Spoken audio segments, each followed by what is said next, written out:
저는 오늘 이 시간에 자유의 위대한 역사라는 제목으로 한번 말씀을 함께 나눠보도록 하겠습니다. 한 5시간, 7시간, 한 7시간짜리를 1시간 10분 안에 전할 겁니다. 복음입니다. 저는 원래 그 교회에서 배제학당, 우리 아이들 대상으로 배제학당 매주 토요일마다 이렇게 운영을 해요. 아이들한테 토요일마다 보면은 점심시간 1시간 빼고 토요일 11시부터 시작해서 한 3시 반까지 합니다. 그래서 전반부는 묵상 훈련, 또 성경 파노라마, 그 다음 후반부에는 우리 구한말부터 우리 근현대사를 우리 자녀들한테 가르칩니다. 이제는 교회가 해야 돼요. 그런 일들을 하고 있고, 1년에 2차례는 우리도 이거 해주시면 참 좋겠는데 어떻게 하면 되겠습니까? 그런 분들을 이제 모아서 이제 교사 양성 세미나를 그렇게 진행하고 있습니다. 그리고 매월 첫째 주는 오전에 예배 드리고 오후에는 이승만 대학을 저희는 이제 진행을 하거든요. 이승만 대학을 오후 2시부터 저녁 9시까지 합니다. 중간에 물론 쉬는 시간이 있습니다. 그렇게 해서 전교인 수련회를 매월 첫째 주에 그렇게 하고 있습니다. 또 저녁 같은 경우는 우리 근현대사의 산 증인들을 불러서 그분들로부터 직접 증언을 듣는 그런 시간들도 많이 갖고 있어요. 저희가 지난달에는 우리나라 6.25 전쟁 때 아주 중요한 최초의 전투에서 승리를 했었던 대한해협 해전의 바로 산 증인이었던 최영섭 예비역 중령님을 모시고 2시간 20분 동안을 증언을 들었어요. 어르신이 가시면서 내 생애 오늘이 마지막 증언이었어 그러더라고요. 더 이상 이제 건강이 허락지 않기 때문에 온몸에 모든 힘을 다해서 다 쏟아부으셨어요. 그것을 직접 이렇게 앉아서 제가 맨 앞에서 들었을 때 얼마나 감개무량인지 몰라요. 저런 분들이 있었기 때문에 오늘의 자유 대한민국이 있는 거구나. 그래서 너무나 감사한 시간이었고, 또 그것도 워낙 또 신앙이 또 독실한 기독교인이 되다 보니까 참 하나님이 지키신 대한민국이라는 제목으로 저희가 2시간 반을 들었는데 시간 가는 줄 모르고 그렇게 들었습니다. 중간중간 제 관련된 얘기도 함께 나누고 그렇게 하도록 하겠습니다. PPT를 한번 보겠습니다. 제가 약간 좀 목감기가 갔는데 양해를 좀 구하고 들어주시면 되겠습니다. 당연한 것 같지만 결코 당연하지 않으면서 가장 중요한 것이 있다면 무엇일까요? 여러분들 스스로 한번 답을 찾아보세요. 당연한 것 같은데 당연한 게 아닙니다. 가장 중요한 것입니다. 그것이 무엇일까? 그것이 맞습니다. 자유라는 단어예요. 자유. 저는 이 자유라는 단어를 들을 때 가슴이 제일 뭉클하고 제일 좋아요. 자유. 제가 제일 좋아하는 단어가 자유입니다.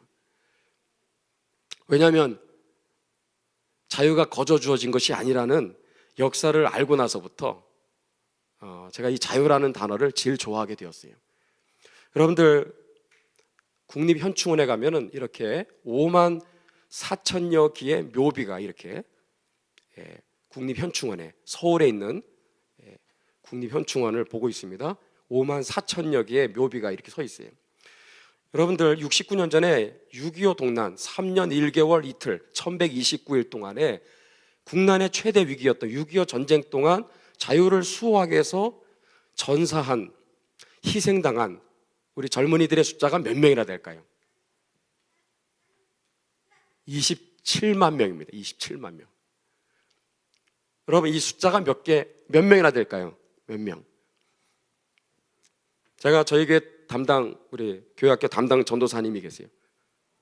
한 전도사 잠깐 일로 와봐. 카운트. 정확하게 세, 정확하게. 저 뒤에 있는 사람들까지. 이걸 어떻게 해요? 숫자 세야 돼. 이거 중요한 거야. 그래서 숫자를 다 셌더니 몇 명이나 됐을 것 같아요? 1,300명. 1,300여 명의 숫자가 바로 군인들의 숫자입니다. 여러분들 27만 명이라는 숫자는요, 이 1,300명 곱하기 몇 배를 해야 될까요? 몇 배? 208배예요. 이 사진을 208장을 다닥다닥 도배질을 해야 나오는 숫자가 27만 명이에요. 근데 그 숫자가 69년 전에 3년 동안의 이 전쟁 속에서 다 전사하신 분들입니다. 그래서 오늘 우리가 있는 거예요. 여러분들, 저는 일주일에 한 번꼴로 돌아다닙니다. 저는 돌아다니는 걸 좋아해서 우리나라 곳곳에 제주도까지 틈만 나면 격전지를 탐방하고 있어요. 적어도 일주일에 한 번, 어떤 때는 3번, 4번 이렇게 돌아다닌 적도 있어요. 그리고 한 번 또 2번꼴로 어르신들을 만나서 인터뷰를 합니다. 그분들이 살아왔던 그 역사는 개인의 삶이 아니라 우리 한국의 근현대사의 잃어버린 퍼즐이기 때문에 그분들이 살아계실 때 그 증언들을 캠코더로 다 영상으로 찍어요. 책에서 접할 수 없는 어마어마한 이야기들이 막 쏟아집니다. 그래서 이거였구나. 이것이 이렇게 전개되었구나. 이런 사건이었구나. 이게요, 이분들을 제가 만나면서 참 몰랐던 것들을 많이 알게 되는데, 제가 작년에 낙동강 방어선 격전지를 한 5번을 내려갔어요. 328 고지라고 있어요. 328, 328m 고지입니다. 흔히 볼 수 있는 야산이에요. 최근에 여기서 포탄의 탄피가, 파편이 발견됐습니다. 박형수 선생님이라고 계세요. 92세, 지금 살아계세요. 이때 1중대당으로 여기서 싸우셨던 할아버지입니다. 인터뷰를 했어요. 저한테 그러더라고요. 근데 그 당시에 우리가 55일 동안 여기서 전투를 치르는데 어느 날 대낮에 저 꼭대기에서 참호 속에서 포송이 멈춘 조용한 시간에 바람이 부는데 나뭇가지가 있대요. 근데 지금도 69년이 지난 지금도 저 꼭대기에 그 나무가 그대로 있어 그러더라고요. 그 나무에 그 당시에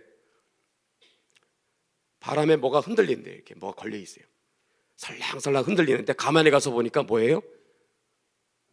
양해를 구하고 들어주세요. 사람의 창자예요. 아군인지 적군인지는 몰라요. 근데 포탄이 5번, 6번, 10번 이렇게 떨어진다고 생각해 보세요. 시체가 한두 번 폭발하는 게 아닙니다. 그러니까 상상이 좀 되시죠? 이런 것도 걸려 있고, 어떤 가지에는 사람의 팔뚝이 걸려 있어요. 다리가 걸려 있어요. 체감온도 영상 40도. 살인적인 그 폭염을 참아가면서 류형석 선생님의 증언을 들어보면은 그 책에 보니까 이런 내용도 있더라고요. 여기서 참호에서 밥을 먹고 있는데, 주먹밥을 먹고 있는데 포탄이 떨어져서, 적 포탄이 떨어져서 어떤 상황이 펼쳐졌냐면 여기 7분능선 거의 꼭대기입니다. 7분능선 위에는 안방 구조예요. 땅을 팔 수가 없어요. 그래서 인간 참호를, 사람을 쌓아서 참호를 만들었어요. 포탄이 날라옵니다. 폭발합니다. 주먹밥을 먹고 있는데 어떻게 되겠어요? 살점 이런 게 막 뚝뚝 막 이렇게 다 그냥 이루 말할 수 없는 생지옥이었다고 그래요. 그런 55일 동안을 참아가면서 뺏기지 않고 지켜낸 바로 그 결과가 오늘의 자유 대한민국입니다. 근데 안타까운 거는 이러한 엄청난 역사를 설명해 줄 수 있는 안내판 하나도 없어요. 하나도 없어요. 동네 할머니한테 물어봤어요. 할머니, 여기가 어딘지 아세요? 몰라. 할머니도 몰라요.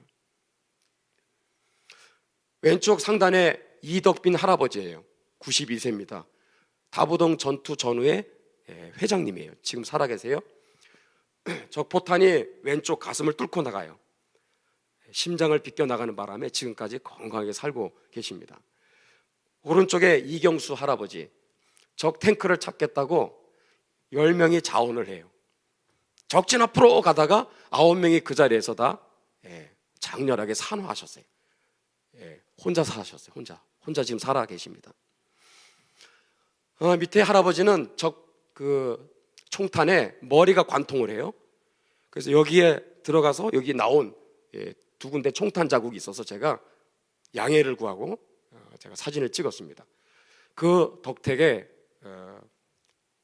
장애를 안게 되셔서 평생토록 거의 뭐 6.25 이후 70년 동안 말을 잘 못하세요. 그러니까 주변에 친구가 없어요. 항상 외롭게 계세요. 그 사연을 알고 나니까 너무 참 측은하기도 하고 안타깝기도 하고, 제가 이렇게 어르신 손도 잡아드리고 막 그렇게 종로에서 한 달에 한 번씩 모여서 갈비탕을 드시면서 교제하는데, 지금은 몸들이 안 좋으셔서 제가 알기로는 지금 모임이 뚝 끊어진 걸로 알고 있습니다. 여러분들, 이게 6.25 때 서울에서 대구로 피난 가는, 부산으로 피난 가는 기차의 모습을 보고 있습니다. 걸어 내려간 사람들이 참 많았다고 그래요. 이게 기차를 타는 거는요, 진짜 이거는 특권입니다, 특권. 안동에 그 서문교회 보면 김승기 장로님이라는 분이 있어요. 이분을 만나서 인터뷰를 했어요. 나도 이때 그 지붕에다가 자리를 펴고 부산까지 내려갔다고. 그래서 제가 한번 얘기를 좀 들려달라고 했는데 제가 깜짝 놀랐어요. 여러분들, 올라갈 때 보면은 부산까지 가야 돼요. 여러분들, 차를 타면은 눈을 이렇게 지그시 감고 잘 때가 있죠? 졸 때도 있잖아요. 만약에 여러분 지붕에서 졸다가 떨어지면 어떻게 될까요? 어떻게 되겠어? 그래서 보통 이게 노끈으로 식구들끼리 떨어지지 말자고 묶어. 근데 간혹 묶지도 않고 올라가는 경우가 있어요. 그러다가 졸다가 떨어지는 경우, 자, 상상해 보세요. 내 아들이 떨어졌어, 딸이 떨어졌어, 식구가 한 명이 떨어졌어요, 졸다가. 그럴 때 여러분이 엄마 아빠라고 한다면 떨어지는 그 여러분의 가족을 향해서 한마디를 하긴 해야 돼. 무슨 말을 할 것 같아요? 무슨 말을 할 것 같아요? 응? 동생이 떨어졌어, 졸다가 떨어졌어. 기차는 빠른 속도로 빨리 멀어져 가고 있어. 떼굴떼굴 굴러가지고 막 지금 저기 지금 고통 가운데 지금 막 몸부림을 치고 있어. 근데 말은 하긴 해야 되겠고, 한마디 뭔가는 던져야 되겠는데, 이분의 얘기는 뭐냐, 그런 경우에 하나같이 똑같이 한마디를 하더래요. 모든 사람들이, 피난민들이. 식구가 떨어지는 경우 뭐라고 그랬을 것 같아요? 부산역이야, 부산역. 부산역에 와, 부산역. 부산역 광장으로 오면 돼. 부산역에서 만나자. 그렇게 딱 외치더라는 거예요. 그래서 부산역에 내리니까 흩어졌던 이산가족들이 거기서 만나는 거예요. 너 살았구나, 괜찮냐, 안 다쳤냐, 그러면서 얼싸안고 부둥켜 안고 그렇게 눈물 흘리는 모습을, 12살의 어린 소년의 그 모습이, 그 모습이 어떻게 비쳤을까요? 이분이 지금 저한테 얘기하는 거는 자유가 이렇게 소중한 것이구나 하는 것을 그때 깨달았다고 그래요. 평생 잊지 않고 있는 그런 기억이라고 합니다. 여러분들, 부산에 우암동이라고 있어요. 밀면이 유명한 곳이에요. 제가 부산 가면 밀면을 되게 좋아하거든요. 밀면이 진짜 맛있어요. 근데 밀면 유명한 데가 우암동이에요. 거기 가면은 피난민들이 살았던 바로 이런 바로 주거지가 있어요. 여러분, 이거 가운데가 뭘까? 이게 집이야, 집. 몇 평짜리인지 아세요? 한 평입니다. 딱 한 평짜리. 저는 이런 걸 볼 때마다 속으로 외쳐요. 보물이다. 보물을 만난 거예요. 이거를 헐지 않고 이대로 보존했다는 게 너무 감사한 거예요. 이거 절대 헐면 안 됩니다. 여기에서 4명이 살았대. 4명이 행복하게 살았대요. 초등학교 학생하고 같이 탐방을 갔는데 이거를 설명해 주니까 애가요 놀래 자빠지는 거예요. 여러분, 인성교육 중에 최고의 인성교육은 역사 탐방하면 돼요. 역사 탐방 한 바퀴 돌면은요, 모든 게 다 감사해. 모든 게 다 아멘이고 할렐루야고요. 더 이상 불평불만 안 나오게 돼 있어요. 애가요 너무 놀래가지고 어떻게 행복하게 살아요? 정말이에요? 그러면서 자기를 이렇게 반성하는, 그래서 다시는 나는 불평불만 안 할래요 그러더라고요. 그 옆에 가면 0.5평짜리도 있어요. 이런 것들을 제가 이렇게 찾아서 탐방도 하고 그렇게 하고 있습니다. 여러분들, 우리가 이런 자유의 소중함을 잘 모릅니다. 왜 모를까요? 가르치는 사람이 없으니까. 그리고 배워보지를 못했으니까. 저는 오늘 이 주어진 시간에 함께 나누고 싶은 메시지는 2가지예요. 첫 번째는 뭐냐?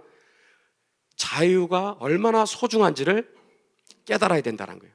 자유가 얼마나 소중한지를. 2번째는 뭐냐? 자유는 그 자체가 목적이 아니라 자유에는 사명이 있다라는 것을 말씀을 이제 드리고자 하는 거예요. 자유 그 자체가 목적이 아닙니다. 자유는 그 자체로 소중한 것이기도 하지만 그러나 목적과 사명이 있어요. 이 자유가 무엇을 위한 자유로 우리에게 이것이 찾아왔는가? 이 자유를 왜 우리에게 하나님이 선사하셨는가? 이 자유의 이 사명 목적을 모르면 우리가 엉뚱한 길로 가는 거예요. 자, 반만년 역사에 우리나라에 자유가 들어오기 시작한 것이 구한말이죠. 그때로부터 지금까지 135년 동안 이 역사를 7가지 단계로 나눌 수 있어요. 자유라는 이 단어로. 첫 번째는 뭐죠? 자유의, 한번 따라할까요? 자유의 태동. 예, 선교사님들 통해서 자유가 꿈틀꿈틀하기 시작하면서 들어오기 시작합니다. 그러다가 따라합시다. 자유의 박탈. 일제시대에 의해서 나라를 우리가 빼앗겨요. 그나마 가지고 있었던 소수의 자유마저 다 죄다 빼앗기는 그런 일제시대가 찾아옵니다. 그러다가 세 번째가 뭐예요? 자유의 시작이죠. 자유의 시작, 즉 건국의 역사예요.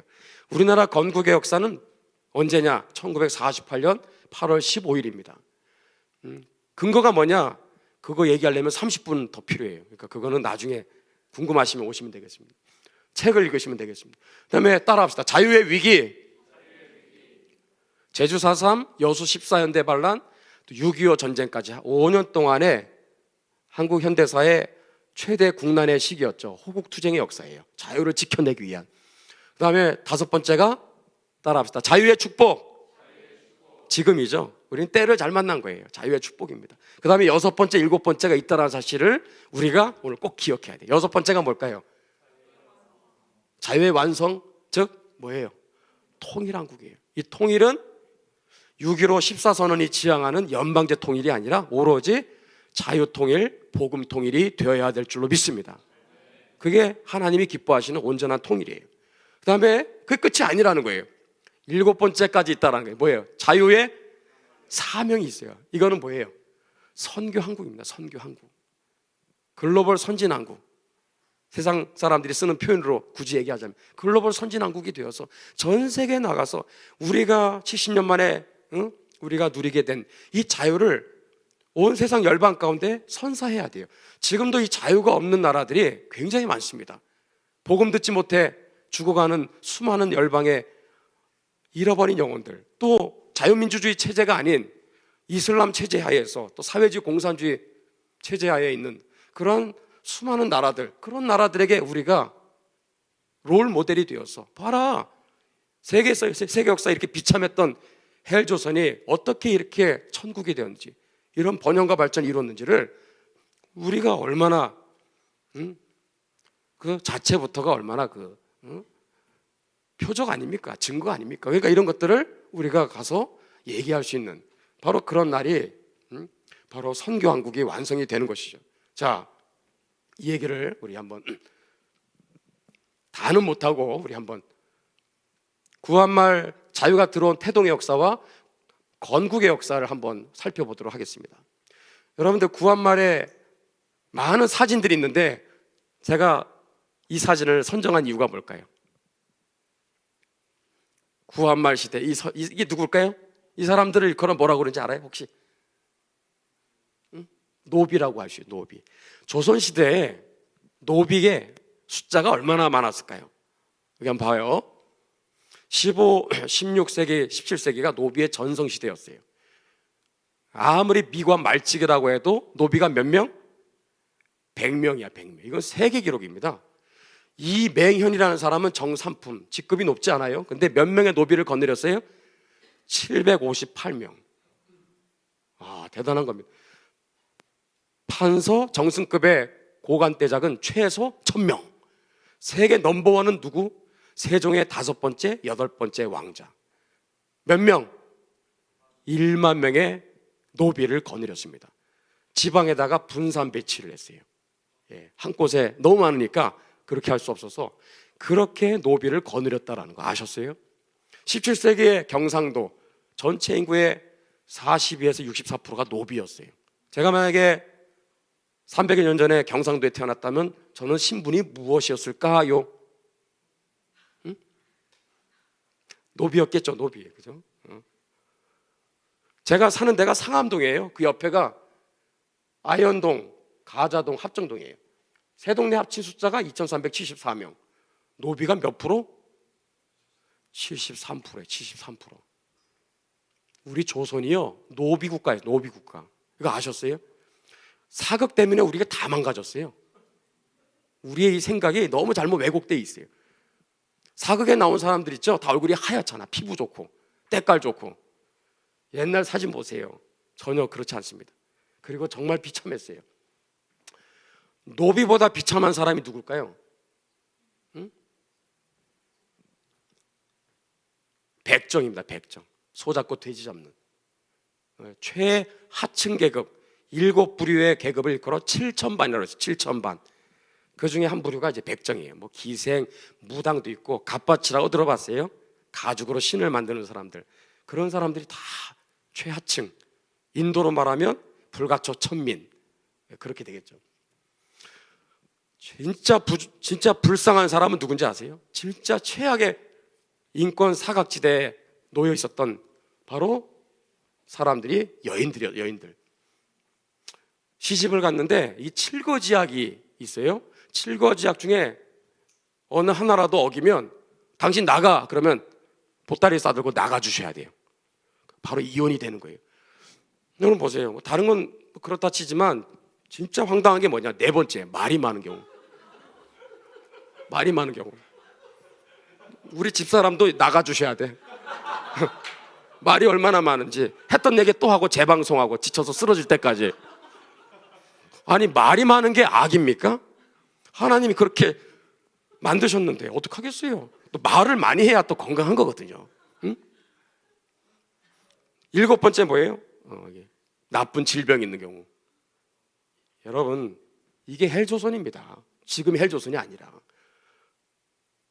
진짜 자료를 하나 보여드릴게요. 1911년 반만년 역사 통틀어 볼 때 불과 최근입니다. 100여 년 전이잖아요. 이거는 0.001%에 해당하는 무슨 사이코패스가 무슨 한 짓이 아니라 다반서였어요. 어느 동네나 언더드가 동네 돌아다닐 때 여인들의 비명소리가 안 들리는 동네가 없어요.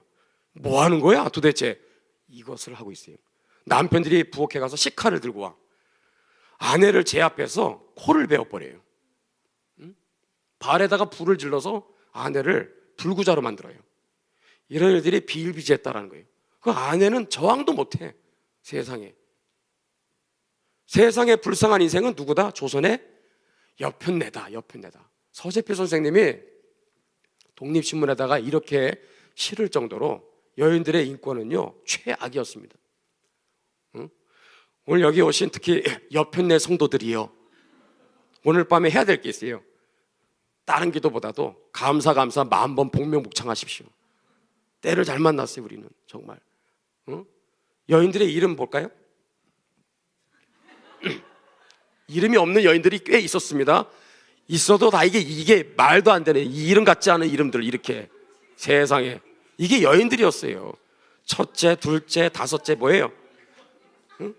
제발 아들 좀 낳아라 이거죠. 아들. 남아 선호사상이 지배했기 때문에. 여기 연로하신 분들은 무슨 말인지 다 이해할 겁니다. 그만이 끝으니 막내 땡칠이 너 땡이다 이제 마지막 땡이다 이제. 다음엔 아들 낳아야 된다 그지. 종말이도 있어 세상에. 제일 황당한 게 뭐냐? 섭섭이야 섭섭이. 이거를요 목사님 영어로 문헌을 보니까 sorrowful이라고 했더라고요. sorrowful. SORROWFUL. I am sorry야 뜻이. 미안해. What is your name? 그럼 뭐야? My name is I am sorry 하고 고개를 수그려야 돼. 아유 내가 태어나서 엄마가 섭섭하구나. 엄마가 속상하구나. 그런 삶을 살아가야 되는 게 여성들이었어요. 이분이 누구냐? 태어날 때 아빠가 섭섭이라고 이름을 줘줬어요. 앞에 6 형제가 있었는데 다 죽었어. 병들어 죽고 조산해서 죽고. 그러니까 아들을 얼마나 간절히 학수고대했겠어요. 근데 난상 끝에 태어났는데 딸이 나온 거야. 섭섭이로 이름을 져버렸어요. 여러분들 이분이 누구냐? 훗날 덕성여대를 설립하시는 차미리사 여사가 됩니다. 이름이 바뀌었죠. 여기 미리사라고 있죠. 미리사, 영어로 멜리스. 선교사님들이 세례를 줄 때 문제가 생긴 거예요. 성부, 성자, 성령의 이름으로 이름을 거명해야 되잖아. 저희 교회도 얼마 전에 4명 세례를 줬어요. 성부와 성자와 성령의 이름으로 누구누구에게. 그러면 이름을 얘기해야 되는데 이름이 다 이름 같지가 않잖아. 땡치리에게, 섭섭이에게, 종마리에게 세례를 주노라. 야, 이름 바꿔, 이름 바꿔. 그러다가 선교사님들이 이름을 직접 다 바꿔준 거예요. 그래서 세례 광경은 선교사님들은 세례를 주고 사모님은 따라다니면서 물 떠받치고 종이 쪼가리를 전달하는 일을 했습니다. 펴보면 뭐가 나와요? 자기 이름이 나오는 거예요. 1900년 평양에서 있었던 일이에요. 도르카라는 이름을 사도행전 9장에 나오죠. 구제 많이 하는 한 여인이 50살 난 아줌마야. 이름 자체가 없었어요. 흔해 빠진 이런 이름도 없어요. 근데 도르카라는 이름을 딱 선물로 받으니까 세상에 50년 동안 이름도 없이 내가 지금까지 살아왔다고. 근데 예수님 믿고 선교사님들 덕분에 내 인생이 드디어 꽃을 피우게 되었다고. 그러면서 감격 가운데 간증하는 일이 1900년 평양에서 있었어요. 반만 년 따져볼 때 불과 최근입니다. 오늘 밤에 감사 만번 복명복장 해야 돼? 안 해야 돼요? 해야 되겠죠? 마음이라도, 그죠? 이런 일이 이렇게 있었던 거예요. 확실히 뭐 다 기독교 이름이죠. 참 놀랍습니다. 이게 선교사님들 통해서 이 땅에 온 바로 복음의 열매죠. 한번 다 따라합시다. 한번 시작. 자유가 없이는 발전이 없는 거예요. 반만 년 동안 우리는 한 번도 가난을 탈출한 적이 없어요. 왜 그럴까? 자유가 없어서 그래. 자유가. 여기에 1000명이 앉아 있어요. 1000명이 앉아, 제 눈엔 1000명이 앉아 있는 건데 10,000명이 앉아 있어요. 10,000명이. 10,000명이 앉아 있을 때 여러분 구한말 때 양반들이 몇 프로나 됐을까요? 3%. 3%. 나머지는 다 뭐예요? 다 쌍놈들입니다. 천민들이에요. 자유가 없어요. 그래서 우리는 늘 가난했던 거예요. 왜? 하나님이 이 땅에 우리를 생명 주셔서 태어나게 하셨을 때 각자에게 무한한 잠재력들이 다 있어요. 근데 그 잠재력들이 빛을 발하지 못하는 거예요. 무한한 잠재력이 그냥 무덤까지 끌고 가는 거야. 써보지도 못하고. 왜? 무엇이었기 때문에? 자유가 없었기 때문에. 자유만 있었으면 누가 나오겠어요? 그거 어떻게 알겠어요? 백정에서 위대한 지도자가 나올지 노비에서 위대한 학자가 나올지 누가 알겠어요? 실제로 에비슨 선교사님 만나서 백정한 사람이 완전히 개천에서 용이 나왔죠. 누구예요? 박서양이라는 사람. 원래는 이름이 봉출이야. 봉출이. 되게 촌티나죠? 백정, 소잡고 돼지 잡는 봉출이가 에비슨 선교사님 덕분에 예수 믿고 우리나라 최초의 외과 의사가. 외과 의사. 소잡고 돼지 잡는데 워낙 탁월하니까 뭐 실험만 하면은 뭐 해부학 실험하면은 이 사람은 피만 보면 시구스니까 양반들은 피만 보면 왜 기겁해 달려가는데 달아가는데 뭐 끝내주게 뭐 아주 바탕 자체가 해부학으로 이미 딱 이해가 다 있으니까 최고의 외과 의사가 나온 거예요. 나중에 독립운동가들 만주까지 가가지고 독립운동가들과 함께 그 치료해 주는 일을 하는 그런 분이 탄생하게 된 거예요. 자유가 주어지니까. 야, 반만 년 동안 이 백정들이 여러분 이 자유가 없어서 죽은 사람들 생각해 보세요. 얼마나 참 불쌍합니까? 조선시대 518년 동안 늘 가난했어요. 굶주렸고 굶어 죽어갔고 조선왕조실록 518년 그 책에 매 해마다 빠지지 않는 내용이 사람이 사람의 인육을 뜯어먹었더라. 그게 있어요. 가난했기 때문에. 왜 그랬을까? 이거는 누가 통치를 잘하고 못하고 문제가 아니에요. 근본적인 체제의 문제예요. 한번 따라합시다. 체제는 가장 중요하다. 체제는 가장 중요한 거예요. 당신이 똑똑하든지 잘나든지 재능이 있든지 없든지 간에 북한이라는 저 독재 우상 체제 아래서 태어나 봐요. 어떻게 되겠어요? 써보지도 못하고 그냥 무덤까지 가는 겁니다. 체제는 그런 거예요. 우리나라는 반만 년 동안 그랬어요. 선교사님들이 이거를 봤던 거죠. 그리고 또 하나 중요한 게 뭐예요? 자유가 없이는 뭐도 없다? 구원이 없다라는 것을 선교사님들은 정확하게 간파한 거예요. 그래서 이 땅에 흑암에 있는 이 백성들, 어둠에 사로잡힌 이 백성들, 흉악의 결박, 종의 멍에, 즉 그것은 지독한 신분제도예요. 지독한 신분제도. 지독한 신분제도라고 하는 이 흉악의 결박에 종의 멍에 매여서 반만 년 내려왔었던 이 땅 코리아에 최초로 공식적인 최초의 선교사님 두 분이 인천 제물파항에 이제 입항하게 되죠. 언더드와 아펜젤러, 또 아펜젤러의 사모님도 같이 오셨죠. 청령호라는 배를 타고 옵니다. 몸만 온 게 아니죠. 계시록 기록된 66권의 말씀을 가지고 왔어요. 여러분, 성경 말씀의 핵심이 뭐예요? 구원이죠. 다른 말로 자유입니다. 자유예요. 한번 우리 읽어볼까요? 같이 시작.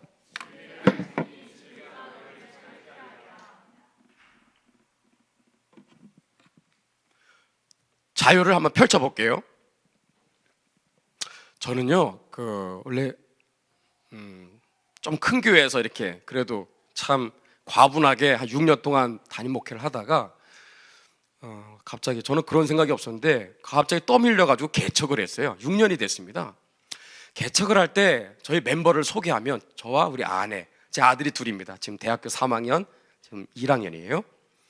그리고 권사님 한 분, 그리고 세 가정이 창립 멤버였어요. 이 세 가정은 다 무당 가정이었어요. 그 개척 초기에 놀랍게도 한 달 사이에, 정확히 보름 사이에 보살집 무당이 모두가 아주 극적으로 회심하면서 저희 교회로 오게 되었어요. 또 한 가정 또 포함해서 세 가정이 이제 개척한다니까 다 따라오더라고요. 근데 개척 과정이 극적이었어요. 첫 번째, 응암 이동의 선녀보살. 응암 이동에 여러분 깃발들이 많습니다. 거기 가서 하나님의 특별한 은혜였죠. 그래서 전도를 하는데 한 2시간, 3시간 걸렸어요. 제가 참 복음이 이렇게 능력이구나 하는 거를 여러 번 경험해봤지만 그때 참 많이 경험했어요. 이분이 마음이 막 열리는데 근데 끝까지 자꾸 뭔가를 내려놓지 못하는 게 저한테 그러더라고요. 목사님, 나야 예수 믿고 교회 나가면 귀신이 해코지해도 난 상관없습니다. 근데 6개월짜리 임신을 했더라고요. 아기가 있어, 뱃속에. 그러면 이 아기 귀신이 해코지하면 목사님이 책임질 거요? 그럴 때 버벅거리면 큰일 나는 거야. 1초도 안 걸리고 예레미야 10장 5절, 그날 아침에 큐티한 말씀이거든요. 그것이 그들에게 복을 주지도 화를 주지도 못하느니라.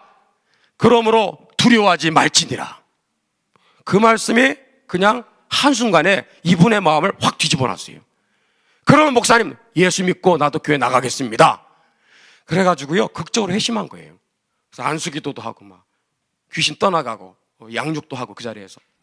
그리고 끝난 게 아니라 집기를 차에다가 싣고 그 다음부터는 제가 이사침 센터 직원이 돼가지고 그 다 정리해줘야 돼. 이 산신령, 이 도끼 있잖아요. 뭐 이런 이 도깨비 무당 이런 거 이상한 거, 이런 이제 부적들 있잖아요. 끄집어내도 끝도 없이 나오더라고요. 그걸 다 청산했어요. 그리고 한 보름 지나고 나서 역촌 꺼졌네. 역촌 해주세요. 역촌동에 그 보살집이 또 있었어요. 그래서 거기도 거기는 한 4시간 이상 걸렸던 것 같아요. 그래서 그분도 비슷한 어떤 과정을 통해서 극적으로 예수를 믿게 되었어요. 자, 제가 무슨 얘기를 하죠? 밥줄을 끊어놓은 거, 이분들의. 저희 교회가요, 돈 나올 데가 없어. 헌금을 할 수 있는 사람이 아무도 없어. 밥줄이 내가 다 끊었기 때문에. 그렇지 않아요? 그래서 고생 많이 했습니다, 이분들이. 저희 교회 한 1년 반 동안은 내가 지금 교회 와 있는지 지금 절간에 무당집에 와 있는지 헷갈려. 자기들끼리 전보고 있더라고, 어떤 때는. 야, 내가 혼란해가지고 어떤 때는 해가지고 늘 힘들고 막 어려우니까 참, 예, 벼랑 끝까지 가니까 하나님하고 막 부르짖을 수밖에 없잖아요. 근데 그러면서 한 초창기 때는 참 기적이 많이 일어났어요. 근데 그분들이 그렇게 해서 신앙생활을 하게 되었습니다. 여러분들, 제가 왜 이 얘기를 하냐? 복음 자체가 자유케 하는 능력입니다. 능력이에요, 능력. 그 능력이 어떻게 우리 근현대사에 우리에게 그것이 찾아왔는가? 이 자유라는 이 단어로 우리가 이렇게 쭉 풀어갈 수 있어요. 질병으로부터 자유. 선교사님들이 다 병원 세워줬잖아요. 문맹으로부터의 자유. 학교 다 지어줬잖아요. 예? 그 중에 우리가 주목해야 될 게 뭐예요? 억압으로부터의 자유. 억압으로부터의. 1885년에 아펜젤러 또 언더우드가 우리나라에 온 뒤로 2019년 현재까지 이 땅에 조그마 이 코리아를 위해서 선교사로 오신 분들이 몇 명이나 될까요? 4,300명입니다. 4,300명. 우리 잊지 말아야 돼요. 오늘날 자유 대한민국의 번영과 발전의 뿌리입니다. 뿌리. 언더우드도 참 저도 많이 훌륭하지만 특히 아펜젤러를 좀 여러분들이 한번 들어보세요. 중구 정동에다가 지금의 정동 제일 감리교회를 세우죠. 베델 예배당이라고 그랬어요, 처음에. 그리고 배제학당을 설립하게 됩니다. 설립 목적이 뭐예요? 영어 잘하는 사람 배출하는 게 아니라 무슨 교육을 받은 사람을 배출한다? 자유의 교육을 받은 사람을 내보내려는 것이다. 저희 교회도 마찬가지예요. 이게 우리 교회 교육 목적입니다. 여기에 1895년 4월 2일에 훗날 건국 대통령 이승만이라고 하는 바로 청년이 이 학교에 입학하게 되는 거예요. 이것이 오늘날 한국 근현대사의 바로 시작이라고 말할 수 있습니다. 왜냐? 이분이 여기에서 들어간 그리고 졸업할 때까지 2년 동안의 기간은 한 개인의 역사가 아닙니다. 오늘날 자유 대한민국의 인큐베이터가 저는 배제학당의 이분의 2년 동안의 그 시절, 그리고 또 하나 있다가 한성 감옥에서의 5년 7개월, 이 두 기간은 우리가 꼭 잊지 말아야 되는 한국 근현대사의 뿌리입니다. 제가 오늘 전하는 내용에 여러분들 사람들을 얘기하는 것이 저는 주목적이 아니라 이 사람들을 들어서 오늘의 자유 대한민국을 만드신 역사의 주관자가 되시는 하나님의 이름을 높여드리는 거예요. 하나님께 우리가 주목할 수 있기를 축복합니다. 자, 이분이 훗날 회고록에 영어 스펙 쌓으려고 들어갔다가 영어보다 더 중요한 거를 내가 깨달았다. 그게 뭐예요? 정치적인 자유의 개념이었다. 왜? 디마크로시, 민주주의라는 단어를 처음 들었거든요. 세계의 선진국이라는 나라들은 국민들이 백성의 지도자를 뽑는 그러한 정치 체제가 있다더라. 우리도 이 제도를 도입하면 얼마나 잘 사는 나라가 될고 라는 생각을 하게 된 거예요. 혁명적인 거였죠. 자유를 부르짖다가 나중에 감옥에 들어가요. 이 감옥이 한성 감옥이 되는 거예요. 오해하지 마세요. 이 사진은 합성 사진입니다. 이 청년 이승만이 조선의 생지옥이라고 하는 한성 감옥, 지금의 영풍문고 자료예요. 종로에. 거기에 들어가게 됩니다. 들어가서 매일매일 고문을 당하는 거예요. 생과사의 갈림길에서 중리산이 지금 막 왔다 갔다 하다가 덜컥 두려움이 찾아온 거예요. 이대로 내가 죽으면 어떻게 될까? 내 영혼이. 그때 배제학당에서 삐딱한 자세로 들었던 말씀이 생각난 거예요. 그래가지고 천국과 지옥이 있다더라. 자기를 보니까 난 천국 못 갈 것 같아. 천국 가야 되는데 난 지옥 가면 안 되는데 어떻게 하면 내가 천국 갈 것인가? 누구든지 죄를 하나님께 용서해달라고 기도하면 하나님이 들어주신다는 그 말씀이 생각난 거예요. 그래서 생애 최초로 머리를 수그리고 하나님께 기도한 거예요. 오 하나님, 나의 영혼을 구원해 주세요. 그리고 나의 나라를 구원해 주옵소서. 자유민주주의 국가를 만들어 달라는 이 기도를 포함해서 최초로 기도를 드리게 된 거예요. 이때가 1899년입니다. 그리고 매일매일 이 기도를 계속해서 하나님께 드린 거예요. 언제까지? 건국될 때까지. 1948년까지니까 몇 년 기도한 거예요? 50년을 기도한 거예요. 50년을. 그러니 우리나라의 건국의 역사가, 해방도 마찬가지고 건국의 역사가 여러분들 다른 식민지 국가의 해방과 건국과 같을 수가 있겠습니까? 달라도 한참 다른 거예요. 이 배경에 이러한 하나님 앞에 부르짖었던 기도의 사람들이 있었기 때문에. 이 대표적인 사람이 청년 이승만입니다. 제가 대학교에서 근현대사를 가르치고, 지금은 올해는 이제 제가 그만 이제 접어뒀어요. 오늘의 대한민국을 가져온 100명의 바로 애국자들을 제가 소개합니다. 그 중에 한 사람이 이분을 얘기해요. 한 50%를 비중을 두고. 처음부터 얘기 안 합니다. 한 달 동안은 이분 얘기 꺼내지도 않아. 왜? 무장해제를 시켜야 되니까. 무슨 말인지 알겠죠? 사람들이 이분에 대한 잘못된 그 왜곡된 선지식들, 편견들이 있기 때문에 이것들을 일단은 해소시켜주는 작업이 필요해요. 그래서 여러 가지 학생들이 갖고 있는 궁금한 질문에 대해서 다루기도 하고 공부하는 시간을 갖는데, 그래서 나중에 조사하면 99%가 다 바뀝니다. 제가 작년에 어떤 학생 오리엔테이션 학기 시작도 안 했는데 저한테 그러더라고요. 앞에 앉았던 학생이 그러더라고요. 교수님, 우리나라 민족의 영웅은 김일성입니다. 그래요. 김일성이 민족의 영웅이래요. 근데 그 학생이 한 학기 수업 듣고 나서 뭐라고 그래요? 교수님, 우리 민족의 영웅은 이승만 박사입니다. 그렇게 바뀌는 거예요. 그래서 완전히 바른 국가관과 역사관을 가지게 되는데, 이 내용이 간단한 게 아닙니다. 여러 과정이 있기 때문에 궁금하신 분들은 제가 쓴 책이 있거든요. 그것들을 한번 읽어보시면 되겠습니다. 한성가모 5년 7개월 동안의 이 시간은 크게 3단계로 나눌 수 있어요. 1899년, 1900년 이승만 개인의 회심과 신앙 성장의 기간, 두 번째 전도와 양육의 기간, 아까 보여드렸죠? 감옥 안에서 특히 양반들만 40명이 회심을 합니다. 40명 집단 회심을 해요. 감옥 안에서 어떤 일이 있었죠? 옥중 예배가 시작됩니다. 또 옥중 전도, 특히 콜레라 환자들을 대상으로 임종 직전에 전도를 해서 많은 사람들이 구원을 받아요. 옥중 학당, 도서관도 차리고요, 청소년 학교, 어른 학교를 여기서 운영을 합니다. 이런 일들이 여기 있었습니다. 그래서 이 죄수들이 하나같이 한 얘기가, 여기는 생주역이 아니라 하우스 오브 블레싱, 복당이다. 복당 예배 드리자, 이렇게 된 거예요. 응? 자, 여러분, 이쯤 되면 여러분들 한번 입장 바꿔놓고 생각해 보세요. 여러분들이 여기에 이승만이 되어서 내가 예수를 믿고 변화가 되었어요. 나 때문에 다 변화되었어. 천국이 임했어요. 그러면 어떤 생각을 여러분 할 것 같아요?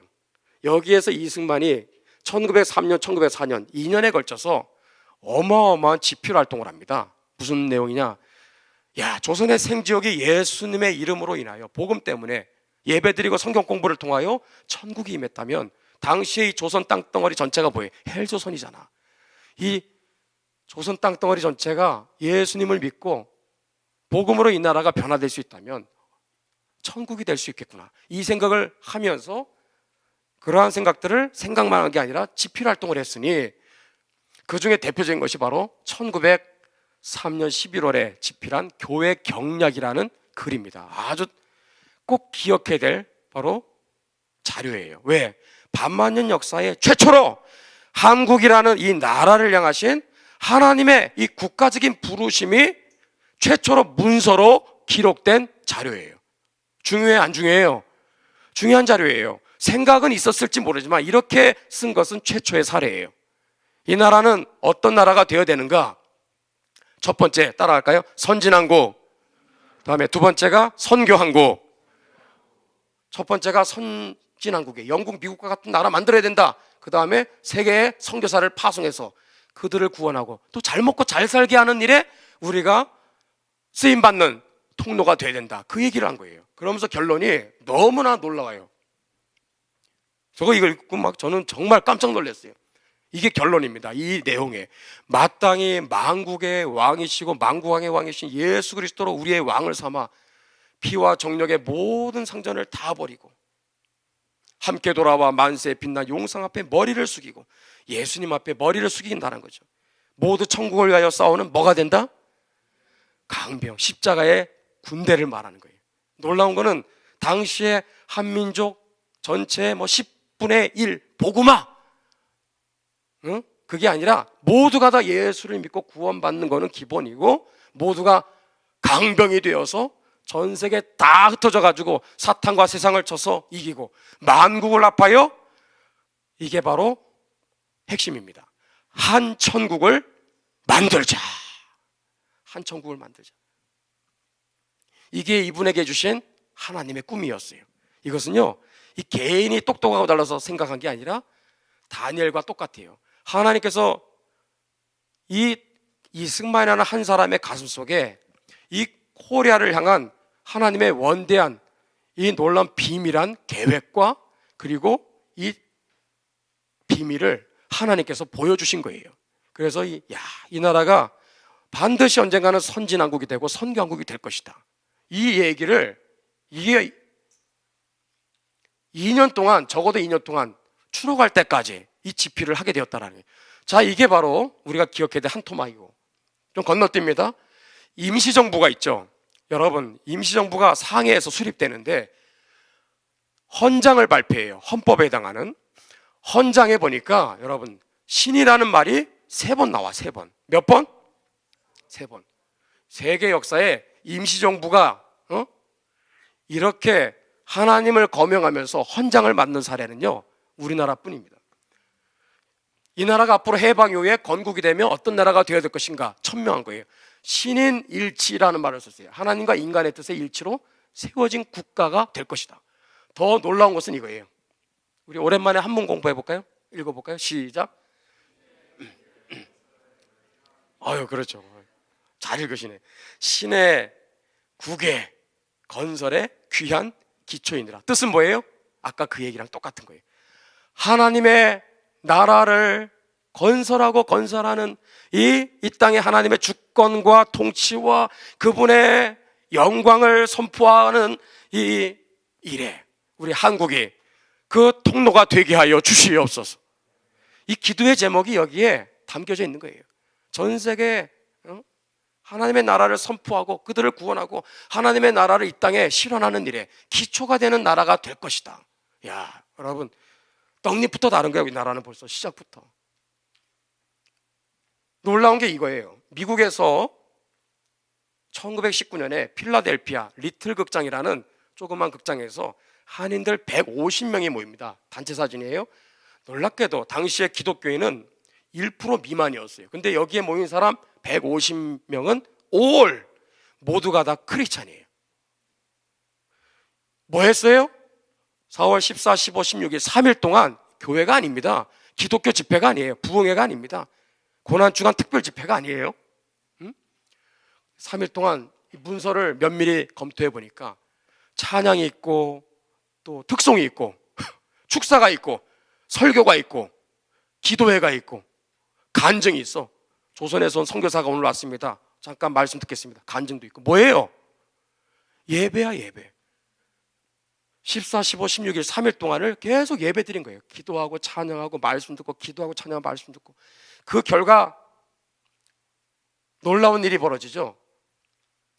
신대안에 바로 비전을 선포하는 거예요. 앞으로 해방 이후에 세워진 이 나라는 자유민주주의 국가가 될 것이다. 이거를 이제 천명한 거예요. 이게 바로 오늘날 자유 대한민국의 청사진입니다. 청사진. 이게 안 보이는데 뭐 그냥 얘기 들으시면 돼요. 우리나라가 오늘의 자유 대한민국이 되는데 근현대사 전차를 우리가 정리하자면 3단계 중요한 순간이 있어요. 첫 번째가 태동기예요. 뭐예요? 배제학당 2년, 한성 감옥에 5년 7개월. 교회사입니다. 교회사. 과도기가 뭐죠? 아까 상해 임시정부에서 제정한 임시헌장, 신의 국의 건설의 기초가 되는 나라가 될 것이다. 그 다음에 중요한 게 뭐죠? 필라델피아 한인대회 결과 신대안의 비전. 이러한 청사진을 1919년에 이미 만든 거예요. 해방 앞서서 25년 벌써 전에. 그리고 나서 완성기가 뭐예요? 1948년에 바로 이러한 5단계의 과정을 밟아서 건국이 되었다라는 거예요. 따라합시다. 자유총선거. 이게 가장 중요해요. 이 가장 중요한 게 왜냐? 전 세계 민주주의 발전 역사에 있어서 자유총선거에 의해서 나라를 세운 나라는요, 눈 씻고 봐도 찾아볼 수가 없어요. 거의 없습니다. 이게 있고 없고가 하늘 땅 차이인 거 아세요? 이게 교회사인 거 아세요? 하나님의 나라가, 주권과 통치가 우리가 사는 현실 세계 가운데 실제로 그것이 이루어진, 성취된, 사실상 교회사 역사에 아주 중요한 순간이 바로 자유총선거입니다. 왜? 사진을 보여드릴게요. 우선 5단계가 뭐죠? 자유총선거에 의해서 민초들이, 백성들이 투표를 해요. 그거는 누가 투표를 하죠?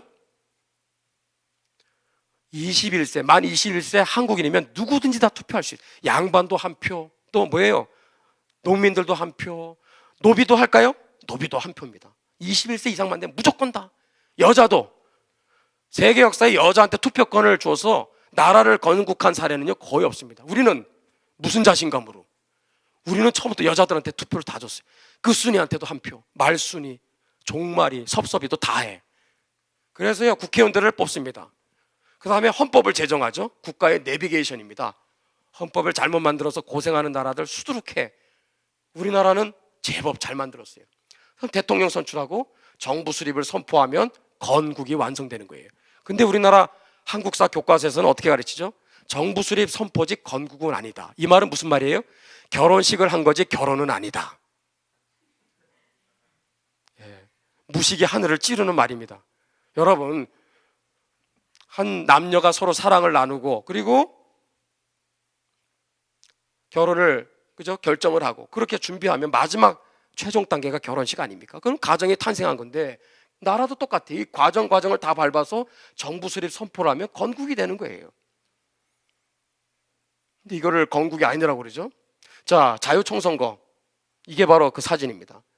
세계 민주주의 발전 역사에 그 내막을 아는 분들은 이런 사진을 보면 놀래 자빠집니다. 여러분은 안 놀래요.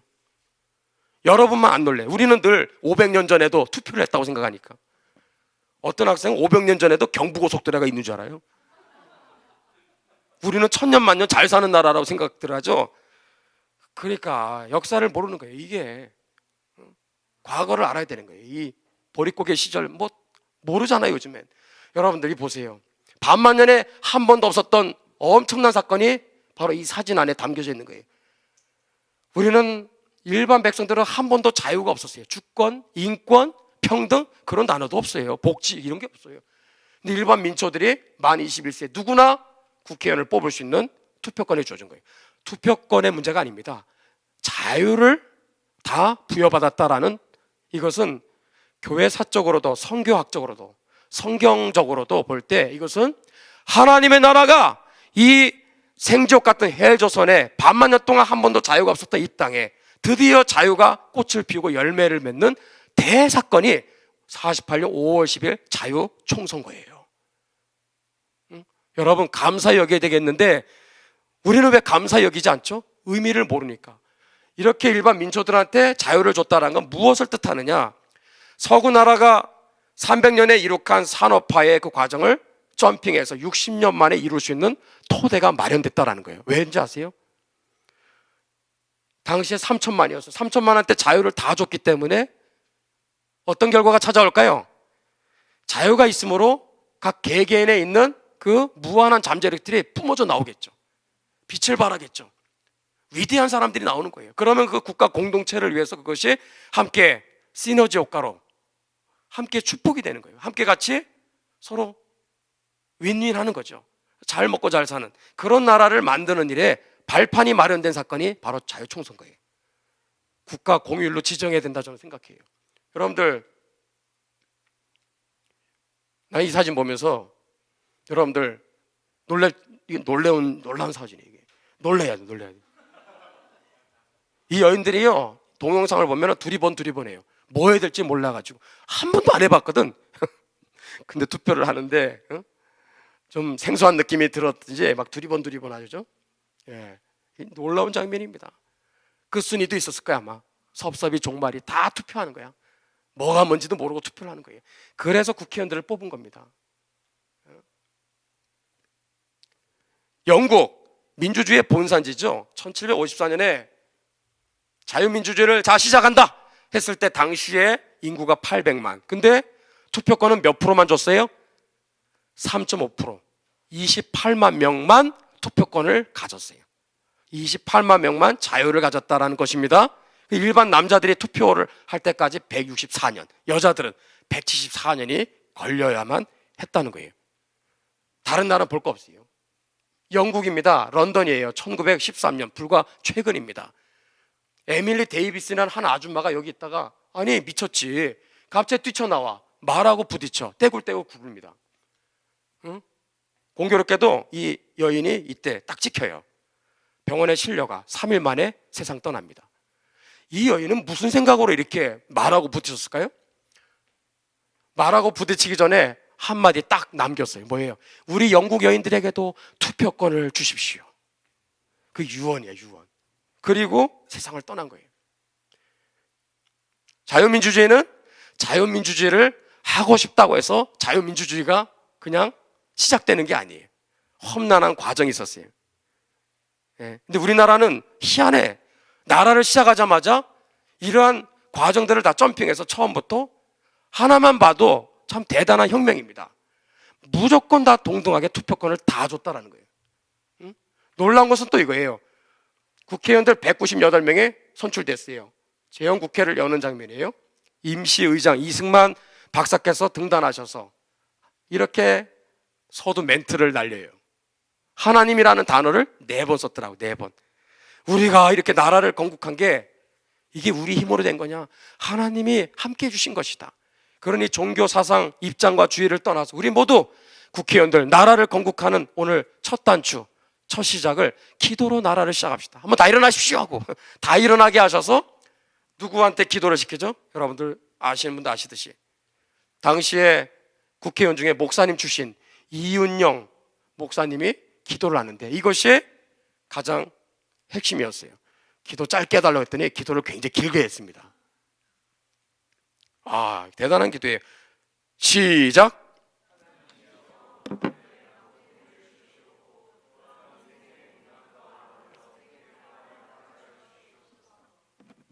네. 여러분 순서가 뭐예요? 뭘 먼저 구했죠? 통일입니다. 당시에 우리나라는 세계에서 경제 수준이 꼴찌야, 꼴찌. 정확히 말하면 꼴찌 앞이죠. 그럼 궁금하죠? 어디가 꼴찌였을까요? 어디가 제일 꼴찌였을까요? 인도야, 인도. 인도가 제일 꼴찌야. 제일 가난해. 우리는 그 앞이었죠. 응? 두 나라가 공통점이 있어요. 지독한 신분제 국가였어요. 알아요? 카스트 제도. 우리도 마찬가지예요. 야, 제일 가난했어요. 근데 이 나라는 처음부터 민생의 복락을 구한 게 아니라 뭘? 남북 통일을 구했어요. 이게 이 순서예요. 그리고 민생의 복락과 아울러 세계 평화까지. 야, 좀 대단하지 않아요? 여러분 보세요. 이 기도가 오늘날 거의 이루어졌어요. 통일 하나만 남았어요. 통일이 완성되면요, 민생의 복락, 선진왕국은 완성됩니다. 완성되게 돼 있어요. 자유통일, 복음통일이 완성되면 선교왕국도 완성되게 되어 있습니다. 가장 중요한 지금 문턱에 있는 거예요. 이게 통일이 지금 이 모든 것들을 완성하는 열쇠거든요. 자, 그렇게 해서 나라를 시작한 거예요. 재헌헌법 참 놀라워요. 여기 보세요. 큰 글씨로 계속 반복되는 단어가 뭐죠? 모든 국민, 모든 국민. 우리 목사님 또 우리나라 최고의 또 법 전공이니까 더 잘 아시겠지만 우리 여러분들 재헌헌법에 이렇게 모든 국민은 자유를 가진다. 이런 나라가 있어요? 놀라운 거예요, 놀라운 거예요. 그리고 저는 참 놀라운 게 재헌헌법이 106항까지 있거든요. 압축하니까 이렇게 되더라고요. 재헌헌법에 명시된 이 대한민국의 국가적인 사명이 3가지로 요약이 되더라고요. 이것은 국가의 내비게이션입니다. 우리가 이 내비게이션을 지금 잃어버린 채 지금까지 온 거예요. 그러니까 나라가 혼란한 겁니다. 우리나라는 어떤 나라로 부름받았는가? 이 헌법에 이렇게 되어 있어요. 놀랍게도. 첫 번째가 뭐냐? 국민 모두가 하나 되어 선진국가를 만들라는 거예요.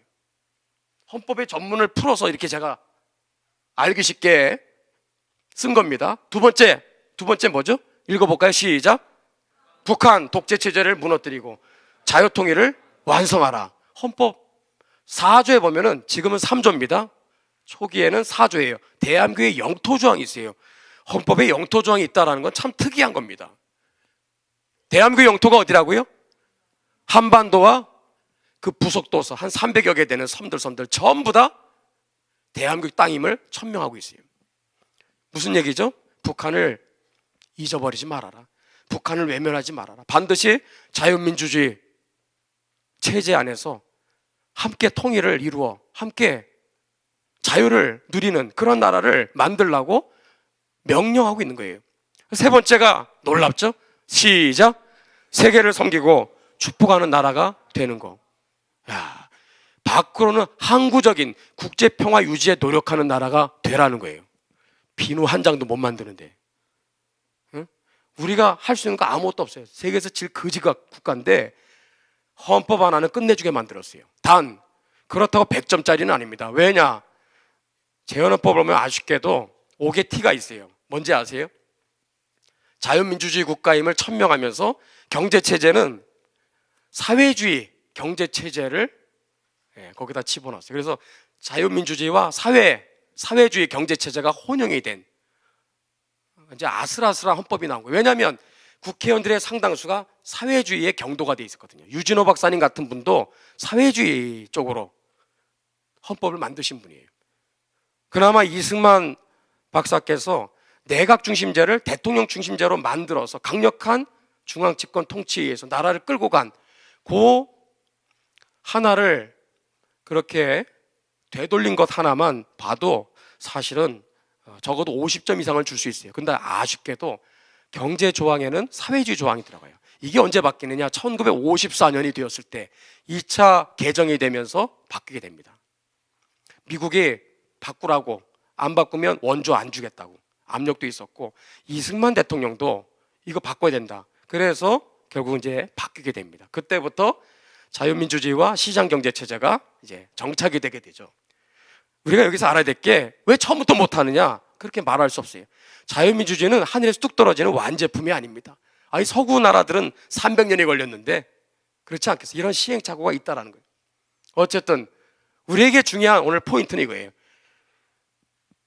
재헌헌법에 나타난 대한민국의 이 국가적인 이 사명 한 단어로 이렇게 요약할 수 있어요. 여러분 이거 하나만 건져가도 오늘 수지 맞는 겁니다. 이게 대한민국이라는 나라가 뭐냐? 이 나라의 정체성이 뭐냐? 건국의 정신이 뭐냐? 말을 하는 사람들이 잘 몰라요. 이거를 핵심을 잡고 정확하게 이거다라고 얘기해 주는 사람이 별로 없어요. 대한민국의 정체성이 뭐냐? 국가적인 사명. 이 나라가 도대체 어떤 나라냐? 이 나라의 부르심의 목적이 뭐냐? 국가적인 사명이 뭐냐? 한 단어로 자유의 완성과 세계적인 확산입니다. 할렐루야! 이게 오늘 우리의 바로 아이덴티티. 우리는 어떤 대한민국 국민으로 부름받았는가? 우린 기도로 나라를 시작하면서 하나님과 언약을 맺으면서 세계 유일의 기도로 나라를 시작한 백성들이에요.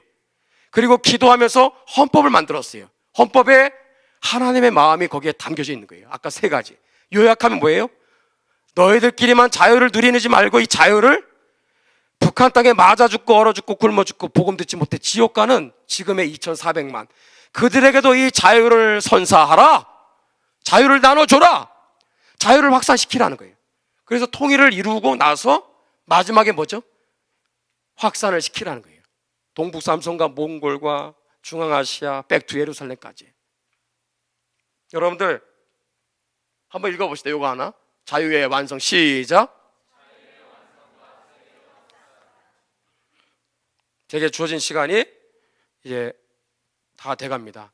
제가 조금 마무리 목사님 10분 정도 한번 더 뒷부분이 중요한 부분이 있기 때문에 좀 더 빠른 속도로 한번 해보겠습니다. 여러분들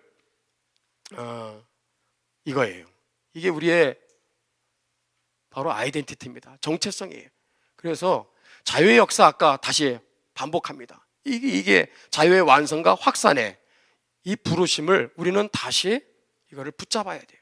이 나라가 왜 이렇게 혼란한 나라가 됐는가? 5천만 많지도 않은 숫자가 여러분들 국론이 통일이 되기보다 계속해서 분열이 되고 있는 이유가 뭘까요? 5천만을 하나로 묶을 수 있는 구심점이 있다 없다? 없다라는 반증이죠. 그러면 5천만을 하나로 묶을 수 있는 구심점이 뭘까요? 그것은 쉽게 말해서 국가관입니다. 국가에 대한 정체성. 근데 국가관, 국가에 대한 정체성은 어디서 나오느냐? 역사 공부에서 나와요. 역사 공부. 역사를 아는 통찰, 바른 지식에서 우리가 같은 공감대가 형성이 되어서 야, 이런 나라구나 우리의 역사가. 그렇게 될 때 국론이 5천만이 하나가 될 수 있는데 우리나라는 그렇지가 못해요. 안타깝게도.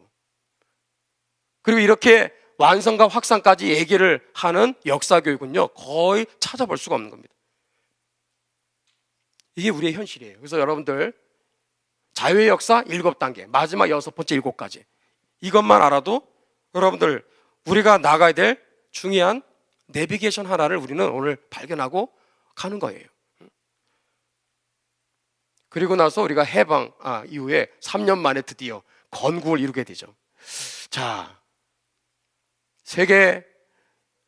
2차 세계대전 이후에 유일하게 소련 인접한 나라들 전부 다 공산화 되었을 때 유일하게 공산화가 되지 않고 자유민주주의가 한 나라가 어디예요? 코리아입니다. 코리아. 하나님의 기적 아니에요? 이거 어떻게 설명해야 되죠? 싸웠기 때문에. 우리는 가만히 있지 않아서 싸웠어. 피 흘리며 싸웠어요. 그래서 자유민주주의를 드디어 지켜냈고, 자유민주주의 국가를 건국했고, 지켜냈고, 번영과 발전을 이루었다라는 거예요. 해방 이후에 우리나라가요, 어떤 상황이냐? 한번 저를 따라하세요. 시작은 최악, 결과는 최고. 다시, 시작은 최악, 결과는 최고. 시작은 절망, 결과는 구원. 이게 3년의 요약입니다. 여러분, 어떻게 설명하죠? 하나님이 초월적으로 역사하신 거예요. 아멘. 교회사예요, 교회사. 저는 일반 역사가 아니라 교회사 측면에서 말씀을 드리는 거예요. 해방 이후에 우리나라가 자유민주주의 국가로 건국될 수 없는 큰 걸림돌이 2가지였어요. 첫 번째는 국내 사정이 최악이었어요. 두 번째는 국제 사정이 최악이었어요. 먼저 국내 사정 간단히만 보여드리면, 국내 건국의 흐름을 주도하는 세력들이 거의 대부분이 사회주의자, 공산주의자들이었어요. 여운형은 해방 당일날 뭐라고 그랬어요? 공산혁명으로 일로 매진하겠다, 공산국가 만들겠다고 얘기했어요. 이런 거 학교에서 안 가르쳐 줍니다. 박헌영도 마찬가지고요. 그러면 지도자가 저러면 백성들은 깨어 있어야 되죠. 설문조사하니까 78%가 사회주의 공산주의로 나라를 건국해야 된다라고 생각한 거예요. 그러면 100%, 200% 우리는 공산국가 될 수 있는 거예요. 더군다나 전 세계 국제 정세가 최악이었어요. 모스크바 3상회의 들어보셨어요? 이 결과에 의해서 우리나라 덕수궁 석조전에서 미소 공동회담이 한 1년 7개월 끌고 갑니다. 이것은 뭐예요? 자유민주주의와 공산주의를 서로 짬뽕해서 함께 통일 정부를 세우겠다라는 거예요. 임시 통일 정부. 5년 동안 뒤에서 코치해주고 나중에 정식으로 주권을 이양하겠다. 그래서 신탁통치 그 결과에 따라서 미소 공동회담을 하고 있는 거예요. 답이 안 나오죠, 당연히. 왜? 소련은 교활했죠. 소련은 아주 전략적으로 미국을 끌어들여서 어떻게 해서든지 미소 공동회담을 앞에서 막 시간을 지연하면서 질질 끌고 가면서 뒤에서는 북한의 공산화를 빠른 속도로 완성해 갑니다. 시간이 필요했던 거예요. 그래서 앞에서는 통일, 평화, 좋은 소리 다 하고 뒤에 가서 뭐예요? 북한의 단독 정권, 분단을 획책하는 그러한 일을 뒤에서 다 해버린 거예요. 사실상의 정권을 세웠죠. 토지를 왜 개혁을 합니까? 곧 있으면 통일을 해야 되는데 북한 화폐를 왜 찍어요? 주요 산업의 국유화라는 말을 썼더라고요. 이런 일이 있었는지를 우리는 몰랐던 거죠. 이게 바로 참 당시에 우리 해방전국의 최대의 위기였어요. 그러니까 자유대한민국 건국의 최대 걸림돌이 사실상 뭐냐? 미국이 좌우합작 정책을 폈거든요. 좌우합작. 공산주의가 어떤 집단인지를 몰랐던 거예요. 적당하게 협상하고 대화하면 하나가 될 줄 알고 했는데 그것 자체가 어리석었던 거예요. 놀랍게도 공산주의 실체를 정확히 간파한 한 사람이 있었어요. 누구예요? 우남 이승만 박사입니다. 대한민국 국민들이 지금도 매도하고 비판하고 저주에 가까운 망언을 하고 그렇게 미워하는 바로 그분이 뜻밖에도 우리나라 해방뿐만 아니라 일제시대 때도요, 이승만 박사를 빼놓고는 얘기할 수 없어요. 아주 그분이 결정적인 해방을 가져오는 일에 공헌을 합니다. 그 얘기하면은 우리 대학교에서 학생들이 막 놀래 자빠져요. 그런 이제 자료들을 쫙 갖다 와서 누구도 부인을 할 수 없는 그런 자료들을 보여주면요, 정말 충격을 받는 거죠. 그것뿐만 아니라 해방 이후에 건국 과정에서도 이분을 빼놓고 말할 수 없는 거예요. 이분이 싸웠기 때문에 공산화가 안 된 거예요. 오래전부터 이분은 반공 연설을 했죠. 해방 전에도 후에도 세계 최초로. 그 결과가 오늘 건너뛰고 자, 오늘 여러분 어떻게 보면 다소 지루할 수 있는데 이제 후반부 이제 내용에 이르게 되면서 중요한 내용들을 이제 하고 마무리해야 될 것 같습니다. 트루만 독트린, 사실상 소련에 대한 결별 선언이에요. 냉전 시대의 시작이 바로 이겁니다. 야후 들어가서 트루만 독트린 치시면 트루만 독트린과 콜드워, 냉전이라는 말이 같이 들어가 있어요. 여러분, 트루만 독트린 한 5분 정도 영상이 야후 들어가면 볼 수 있습니다. 이게요, 놀라운 선언이에요. 그동안 오랫동안 둘도 없는 절친이었는데 소련에 대해서 등을 돌린 사건이에요. 더 이상 너희들과 같이 갈 수 없다. 이것이 우리나라 바로 해방전국의 자유민주주의 국가 건국에 아주 청신호로 다가오게 된 거예요. 미소 공동회담도 자연히 결렬을 하게 되죠. 자, 그리고 나서 미국에서 자유민주주의 국가 건국을 하자 그래서 대표단들이 우리나라에 옵니다. 단체 사진입니다. 그래서 아까 보여드린 이러한 자유청선고를 시작으로 건국을 하게 된 거예요. 저는 오늘 중요한 얘기를 하고 이제 마치려고 그래요. 하나님이 이루신 역사, 여러분 이 얘기 혹시 아십니까? 정말 우리나라는 어느 하나도 하나님을 빼고는 설명할 수 없어요. 하나님을 빼고는 설명할 수 없어요. 역사는 하나님의 지문입니다. 그 역사라는 걸 학교에서 제가 우리 100명이 앉아 있으면 너희들 기독교인 손들라 그러면 몇 명이 손들까요? 제가 기독교 대학의 한국근현대사 강사로 제가 3년을 가르쳤는데 놀랍게도 기독교인 손들라 그러면 100명이 앉아 있으면 5명, 6명입니다. 그리고 교회 나가는 사람 손들라 그러면 반타작해야 돼. 완전히 선교지입니다. 그리고 안 믿는 사람들이 그냥 안 믿는 게 아니라 굉장히 아주 강성 무신론자예요. 엔티 크리스찬들이요, 거의 대부분입니다. 교회에 대한 반감이 너무 많아. 뼛속 깊이 들어가 있어요. 그 사람들 앞에서, 학생들 앞에서 한 학기 강의를 하자니 여러분 얼마나 치열한 싸움입니까? 근데요, 이 내용들을 제가 하나하나 자세하게 역사들을 공부하다 보면 학생들이요, 이런 반응이 보여요. 어떤 학생 레포트를 쓰는데, 교수님 어느 날 어느 시간에 이 얘기를 많이 하더라고요. 이 얘기를 듣는 순간 교실 안에서 하나님이 살아계시다라는 것이 확 믿어졌어요. 레포트한테 쓰는데 그러더라고요. 어떤 학생은 나한테 와서 교수님 저도 예수님 믿고 교회 나갈래요. 그런 학생들이 있어요. 여러분, 전도의 강력한 도구 중에 하나가 근현대사 강의입니다. 아멘 안 해도 이건 팩트예요. 응? 이 얘기하고 이제 마치려고 그래요. 얼마나 놀라운지. 이 교회사입니다. 여러분, 건국이 됐다고 불행 끝, 행복 시작이 아니에요. 산 넘어 산이야. 국제적으로 승인을 받아야 돼요. UN 승인 획득 외교라는 게 이제 우리 앞에 큰 지금 산이에요. 누구도 우리를 지지해 주는 나라가 없어요. 근데 어쨌든 승인을 받아야만, 이때 이거 승인 못 받았으면 6.25 때 유엔군이 우리나라에 들어올 수가 없는 거예요. 나라를 살린 엄청난 사건입니다. 1948년 몇 월 며칠 9월 21일에 파리에서 개막합니다. 당시에는 유엔 건물이 없어서 세계 나라를 돌면서 총회를 했어요. 이게 언제 끝나죠? 12월 12일에 폐막합니다. 장정 3개월 동안에 길고 긴 바로 총회였어요.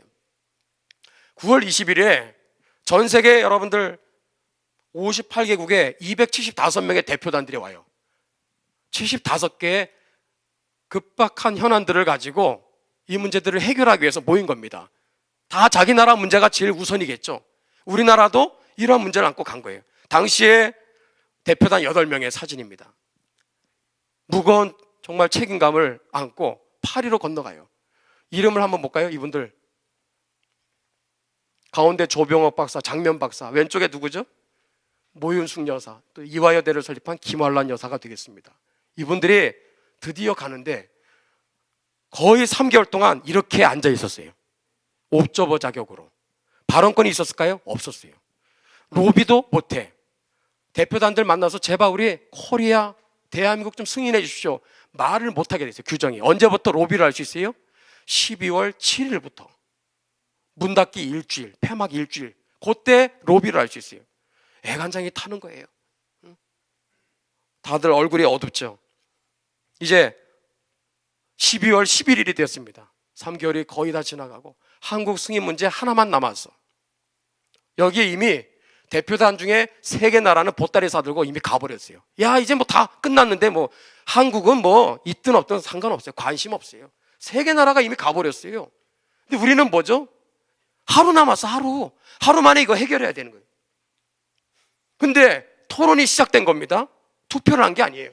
토론이 시작되는데 이 사람 누구예요? 이름 잘 지어야 돼. 안드레이 비슨시키. 이 사람 자꾸 발음하면 뭐가 나옵니다. 잠깐 욕 같은 정말. 응? 이 사람이 바로 필리버스터의 달인이야. 앞에 앉으면요, 딱 서서 마이크 잡으면 하루 종일 얘기해도 안 지쳐. 화장실도 안 가, 밥도 안 먹어, 잠도 안 자. 이런 사람이에요. 이 사람한테 스탈린이 지령을 내려서 네가 무조건 막아라. 대한민국의 승인을 무조건 막아야 된다. 그래서 필리버스터 하는데 정말 진짜 무시무시한 사람입니다. 그래서 하루 넘겨서 12월 10일 새벽이 되도록 여기 있는 대표단들은 다 졸고 자빠졌어요. 다 나가 떨어져서. 근데도 끝까지 얘기해요. 근데 자기도 좀 심했던지 새벽 한참 지났을 때 정회를 선언하고 오후 3시에 다시 소집하는 걸로 하겠습니다 하고 전부 다 숙소로 들어가서 잠을 자기 시작합니다.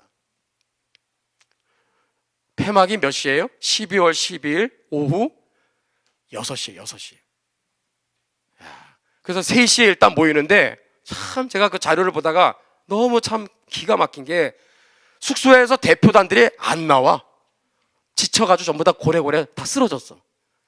그래서 우리 대표단 8명이 했던 게 뭔지 아세요? 숙소를 다 돌아다니면서 문을 두드려. 제발 좀 일어나 주세요. 우리 한국을 위해서 투표 한번 해주십시오 하고. 우리 대표단들이 돌면서 대표단들을 깨우는 일을 했어요. 세상에. 그거 아세요? 그래서 다들 기어 나오듯이 해가지고 앉아있는데 또 누가 나와? 이름도 이상한 비신시키가 나타나서 이제 뭐 3시간이면 끝나는 거야. 문 닫는 거야. 그러면 한국은 뭐 이미 끝난 겁니다. 3시간은 껌이지 뭐 그렇지 않아요?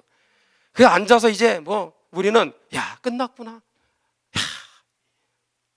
그러면서 있는데 이 사람이 등단하면서 말을 시작했는데 15분 만에 갑자기 오 하더니 퇴장해 버렸어요.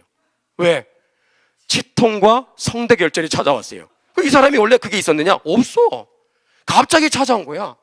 저도 작년에 성대결절 5달 동안 고생했는데 진짜 무섭습니다. 설교도 못하고 목 부여잡고 그냥 나가주셨어. 끝나버린 거야. 근데 2번 타자가 있네. 2번 타자가 누구? 말리크라는 사람. 이 사람도 또 장난 아니게 또 필리버스터의 달인이죠. 그러니까 어떻게 되겠어요? 근데 이 사람이 말을 하려고 나가려고 그러는데 갑자기 심장쇠약증이 찾아온 거예요. 그래가지고 말 한마디도 못 꺼내고 그냥 2분 다 나가주셨어요. 다 실려 나가버린 거예요. 여러분, 하나님의 손길이 개입한 겁니다.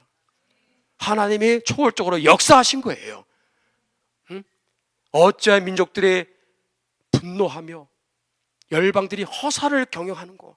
하늘에 계신 자가 웃으시며 내가 한국이라는 나라를 이 마지막 때 위대한 제사장 국가로 선교한 국으로 내가 택정했는데 니들이 뭔데 이렇게 장난질을 하고 있냐? 니들이 뭔데 이렇게 방해 공작을 하고 있냐고 하나님이 그렇게 보시지 않았겠어요? 그래서 하나님이 개입하신 거예요. 모기야 한번 탁 건드리면 끝나는 거 아닙니까? 그래서 이렇게 되었는데 우리가 알아야 될 게 뭐냐? 이게 바로 비하인드 스토리예요. 숙소에 들어가 전부 다 대표들이 다 고래고래 잠에 취해서 있었을 때 2분은 잠을 안 잤어요. 누구예요? 장면 박사와 모윤숙 여사입니다. 이분들이 인근에 있는 카톨릭 성당을 찾아서 밤새도록 철야 기도를 합니다. 그 자료를 보니까 모유순 여사가 무릎이 너무 힘드니까 아이고 아이고 하면서 자꾸 죽는 소리 하니까 당면 박사가 뭐라 그래요? 나라가 지금 사느냐 죽느냐 판국인데 그거 못 참아가지고 에이 일어나! 그래서 모유순 여사를 끌고 거기서 기도해도 되는데 또 인근에 또 성당을 찾아서 거기에 들어가서 해가 아침에 뜰 때까지 꼬박 밤 철야하기도 했어요. 야, 그 결과가 뭐예요? 비신스키가 하면서 실려간 거예요. 응? 말리크가 심장쇠약증이 왜 와? 응? 멀쩡한 사람이 그렇게 된 거예요. 응? 하나님이 하신 역사입니다. 응? 그러니까 야, 사람들 대표단이 때는 이때다. 야, 빨리 투표하자. 그래서 투표를 시작했어요. 12월 12일 그래서 투표를 했는데 결과 찬성 48표, 반대 6표, 기권 스웨덴입니다. 잘 모르니까 우리 상황을. 1표. 그래서 압도적인 표차로 대한민국 승인 외교가 통과된 시각이 언제예요? 12월 12일 오후 5시 8분이에요.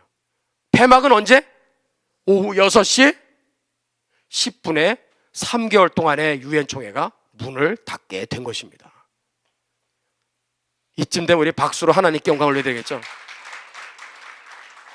하나님이 하신 역사예요. 저는 이걸 보면서 하나님이 이 나라를 버리지 않는다. 하나님께서 이 나라를 붙들고 계신다. 쓰러지는 것 같지만 다시 일어날 것이다. 하나님께서 반드시 어쩌면 2019년 올 한 해에 한반도의 명운을 가르는 자유통일 복음통일의 굳게 닫혔던 빗장이 열려지는 대반전의 역사가 일어날 것입니다.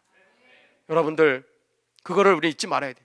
이제 마무리입니다. 여러분 이때 유엔에서 승인한 결의안 195호 2항을 기억해 주셔야 돼요.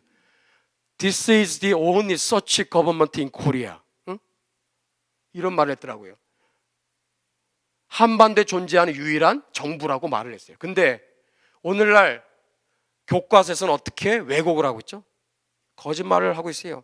38도선 이남 지역에서 정통성을 가진 유일한 합법정부라고 그런 말을 했어요?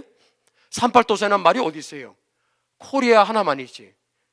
무슨 뜻이 여기에 내포되어 있을까요? 대한민국 정부나 북한의 김정은 정권과 동등한 국가, 동등한 정부다.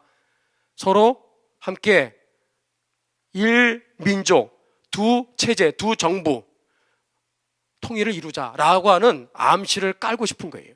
그래서 정치적인 그러한 연방제 통일의 목적을 이루기 위해서 명분을 역사에서 끄집어서 그렇게 장난질을 한 겁니다. 자신들의 정치적 목적을 이루기 위한 명분을 역사에서 끌어온 거예요. 그러다 보니까 이따위 거짓말을 하게 된 거예요. 자, 오늘의 결론입니다. 여러분, 북한은 이렇습니다. 이 동상이 만수대 저기 광장에 지금도 서 있고 김일성 아바이 수령이 죽은 지가 몇 년인데 지금도 일제 선풍기 24시간 저렇게 더운 날은 계속 돌아가요. 선풍기가 왜 돌아가죠? 이 누구예요? 이 김일성이. 주체서상탑을 걸어가고 있는 김일성 아바이 수령께서 여름날에 수고 많으신다고 더우시다고 선풍기를 저렇게 틀어주고 있는 나라, 이게 정상입니까? 이런 나라랑 대화와 협상과 협력을 통해서 민족공조를 통해 통일이 이루어지겠냐 이거예요. 철저한 종교국가입니다. 동상이 몇 개? 38,000개예요. 38,000개. 정치범 수용소가 지금도 여전히 존속하고 있죠. 맹산 수용소라고 있더라고요. 평양 외곽에. 기독교인들을 대상으로 2002년에 만들었어요. 거기에서 지금까지 여러분들 17년이 되도록 기독교인에 대한 생체 실험이 자행되고 있습니다. 너희도 몸을 가졌은 적 갇힌 자를 생각하고 몸을 가졌은 적 학대받은 자를 기억하라고 하는 히브리서 13장 3절 말씀을 한국 교회는 외면했어요. 기도도 안 합니다.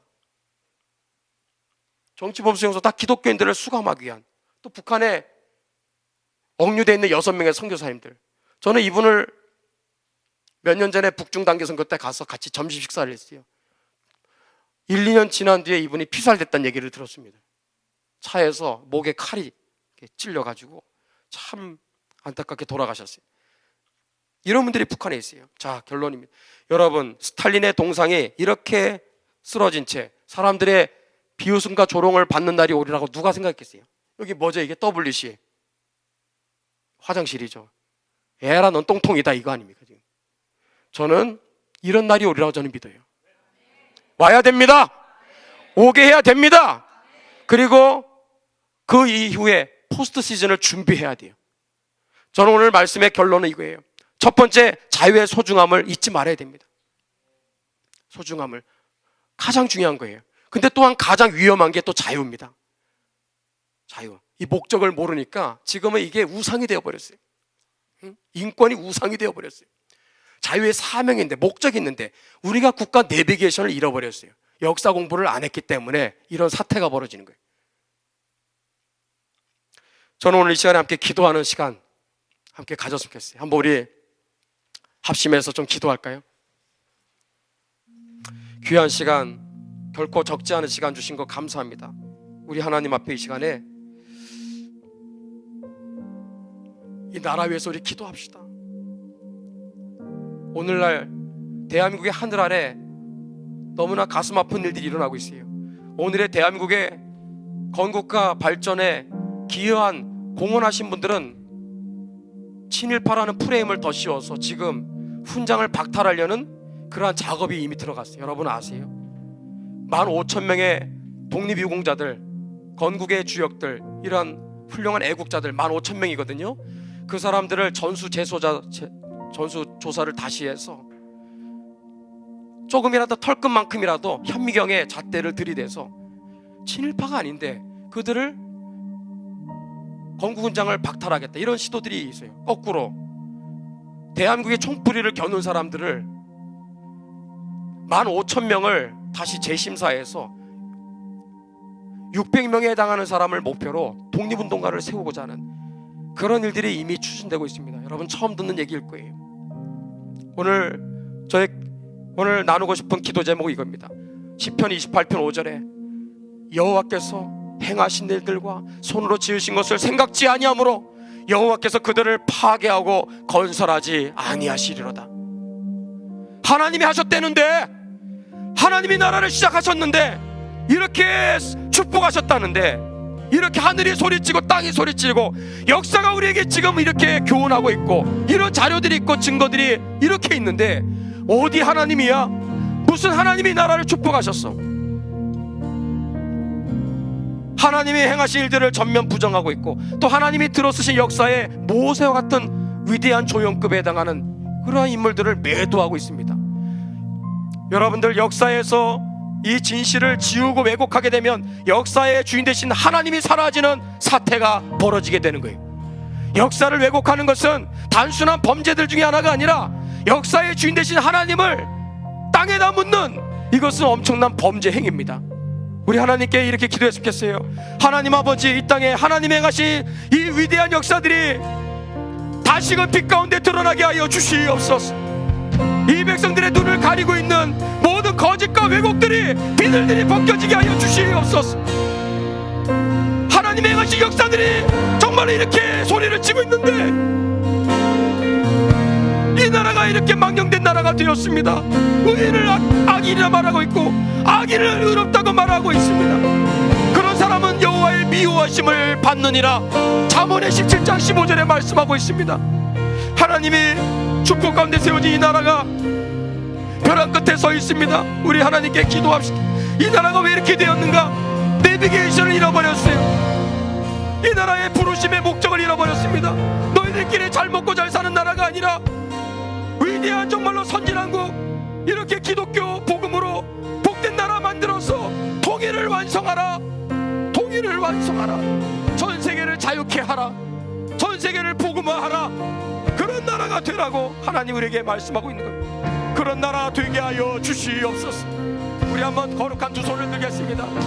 우리 목사님 나오셔서 인도하실 때까지 주의 이름을 3번 부르면서 성령이 주시는 감동을 따라서 간절하게